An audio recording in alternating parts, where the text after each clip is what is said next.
Where's my father? Nowhere to be fucking found. You know why he was nowhere to be fucking found? Because I just got a relationship with him a few months ago. Because my mom told me my dad wasn't shit to keep me away from my dad. But my dad didn't know. My dad did not. I thought my dad was a bitch ass fuck nigga. Because that's what my mom called him. Mm-hmm. My mom didn't know. My mom told my mom. I'm 26, bro. I'm 26. My mom kept me away from my dad for 26 years. You know what kept me away from him? My mom told me that my dad said I was a mistake and kept me away from my fucking father. Every time this nigga been looking for me since I was a kid. Yeah. He's been looking for me. Can you imagine all the kids out there who got a fucked up ass mom telling them their daddy ain't shit, but the daddy looking for them? I finally talked to my dad. He's a good dude. My mom told me my dad has not paid child support since I was a kid. I finally meet this nigga. He has envelopes full of fucking shit proof showing he been paying child support. He told me, he said, your mom is a lying, manipulative bitch. I have not talked to my mom in months. You know why? My mom called me.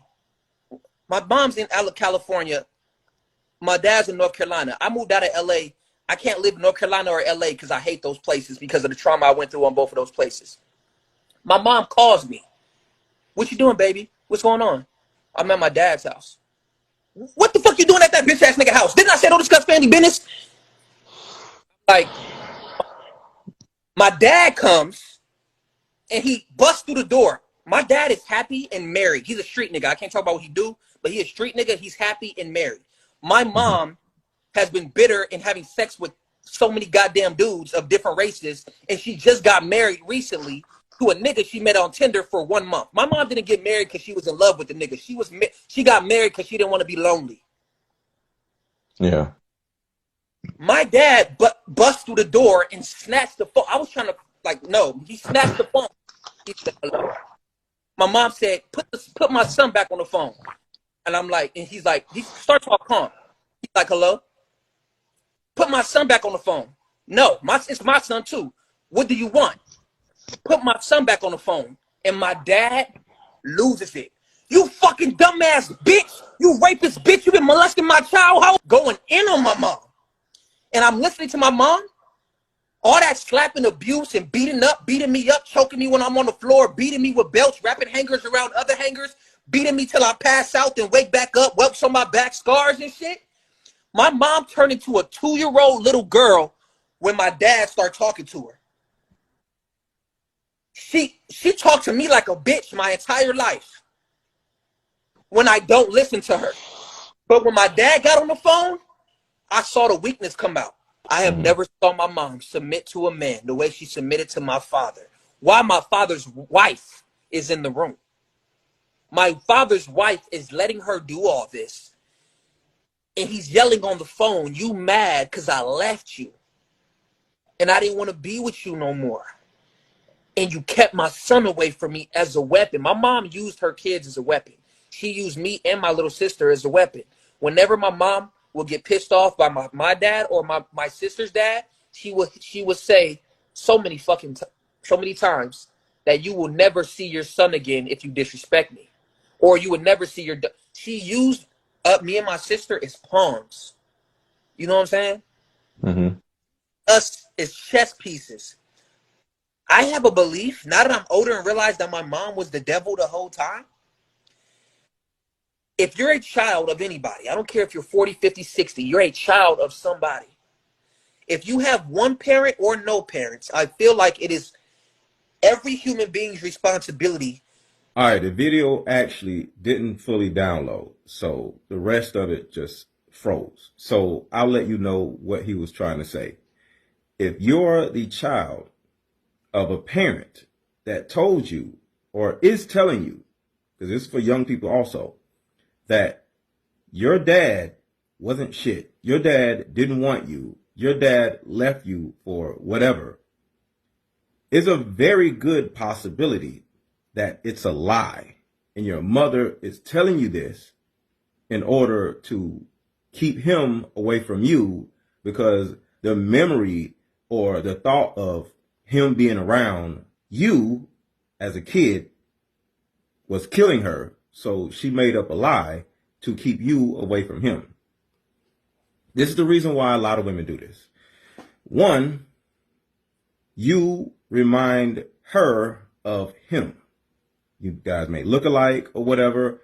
And now that he's not in the picture, the more his memory is gone because you guys aren't around each other, the more she feels better about herself. Because sometimes when your quote unquote mistake is still in your face or still coming around every week, you go right back into the triggering of your mistake. The second thing is, in a lot of cases, the uncustodial parent can easily look like the superhero versus the custodial parent. Here's an example. Say your mom is taking care of the majority of the stuff going on in your life, feeding you, clothing you, all this stuff, right? And you're just like, Ma, yeah, okay. And you're kind of like giving your mom your ass to kiss, right? But here comes her ex, which is your daddy, coming around once a week or once a month. And you're like, Daddy, I love you so much. I miss you. Daddy, daddy, daddy, daddy, daddy, daddy. You jumping up and down. You're having fun or whatever. And then you come home from being around daddy. All you could do is talk about daddy. Daddy did this. Daddy did that. And then here's mom like, I wake you up every morning, take you to school. I do this. I do that. I pick you up from school. I feed you. I clothe you. I do all this other stuff. Why don't you act like that for me?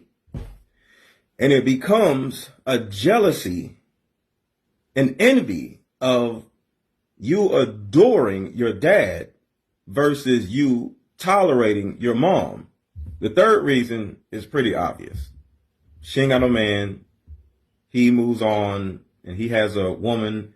He's married her and never married, her, or they together and they have a whole new family, and she starts to look at herself as a possible crappy mom or a crappy whatever, right? So now she sees her ex moving on with this great woman, and now the first thing she's going to think is the comparison or the contrast between your household with your mom versus his household with his new woman or new family, because she may have kids also, is so vast where you may actually want to go live with your dad and make this woman that he's with or his new wife your new mom. And this is possibly a single mom's worst nightmare, because there are a lot of women out here who feel like the only reason why I'm living is my kid. My kid is my world. But if you get to the point where you're just like, okay, I don't like your world. I want to go live with daddy. I have more of this. I have more of that. Like, his wife is better than you, smarter than you, nicer than you, more loving than you. I want to live with them. And now mom's alone. Not only did her man leave, her child left. And this is the number one thing, in my opinion, that goes on in a single mother's life. But regardless of what it is or what it could be, this may be happening to you either as a grown person and it happened to you and you still to this day think your dad wasn't shit, or you're a child and you're watching my video and you're like, wow, what if my dad actually was looking for me and wanted to be in my life like him, but I don't know. We all have the internet. Do your due diligence, regardless of what your age is, and find out the truth, because there's a high possibility that your mom was lying to you. And secondly, the part that actually didn't download is the fact that after this, we talked about getting therapy, right? And he actually talked about how he went to a therapist, but it didn't work.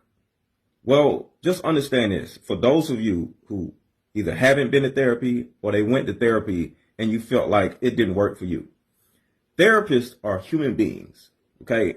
Which means some people suck or some people just aren't for you.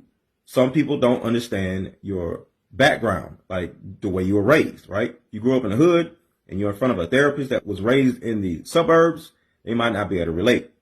So that does not mean therapy does not work. That means the therapist did not work. So what I asked him to do was to go give another therapist a chance. Somebody sticks a husband in front of you. Is the marriage going to work out just because he's a good guy? No, because he may not be for you. The same thing goes with a therapist. So focus on learning more about yourself and learning more about what you need from a therapist, but do not give up on therapy. Some of you know you need therapy, but for whatever reason, you refuse to go. I actually have a coaching group, but I am not a therapist. I am a coach. If you need therapy, if you're suffering from depression or you're going through some things that he's going through, like I am not coaching him because he needs an actual therapist because of the severity of his trauma. I can be his friend and support him, but I am not coaching him. So some people I literally do not coach because there's certain things that they've been through that is a little too severe for me as a coach. But with all that being said, I do coach women and I do coach men. So if you have been through some things that are not as severe as him, but similar, childhood trauma, hit me up in a DM or go to the link in my bio and schedule a one-on-one. And I also have a coaching group that I offer to women only. So the one-on-ones are for men and women, but I have a coaching group that is actually for women only, where we actually talk about childhood trauma. Like I said, I'm not a therapist, but I actually coach you from a man's perspective and show you what's actually going on in your life. And the coaching group is a community of women who have been through similar issues, and they all are working together to let go and to change the perception of what happened to them, because that is the key.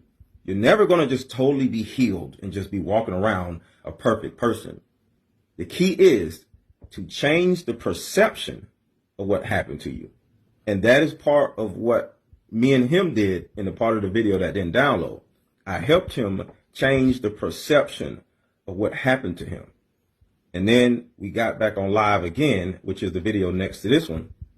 And you will easily be able to see how calm he is, because the way he's seen his young life became a little less scary, a little less traumatizing by simply him changing the perception of what happened to him.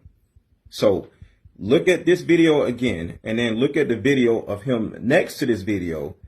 It was all in the same night, and you'll be able to see the difference between him being traumatized and him changing the perception of his trauma after we talked. And pay attention to how calm he is. That is not because of me. That was because of him. But I did help guide him in a direction that changed the way he's seen himself, changed the way he's seen women, changed the way he's seen men, changed the way he's seen parenting, changed the way he's seen fathering. And it actually worked. If you want to be where he is actually going, which is the direction of healing, 1, get a therapist. But 2, if you don't want to go to therapy and you don't want to talk to somebody that you've never seen before and may not be able to relate with you, receive coaching, not therapy, from me. Send me a DM. We'll go to the link in my bio, schedule a one-on-one, and let's get to it. And that's for men and women.